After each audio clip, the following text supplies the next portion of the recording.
Hello mga kapatid, kaibigan, minamahal. Magluluto po tayo ng tahong curry. Ayan, haggard na nga po tayo.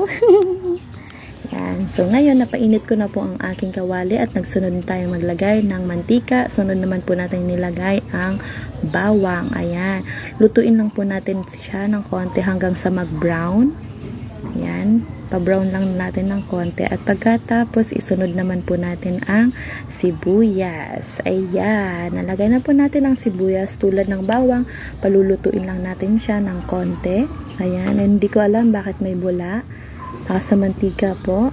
Ayan, medyo brown na po kaya pwede na natin ilagay ang tahong. Ayan, halo-halo lang ng konti para gitna po natin yung bawang at sibuyas. Sunod naman natin ilagay ang tubig. Ayan. So, konting oyster sauce, takpan, at antayin po natin siya na kumulo. Ayan.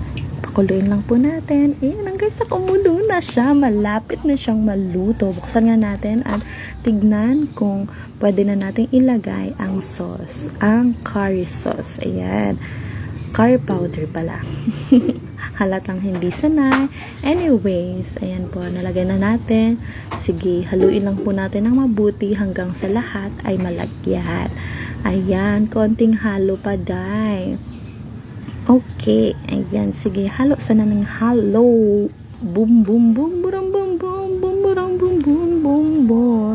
Kung ano na sana ang piyatam, tatakahin na lawig ka.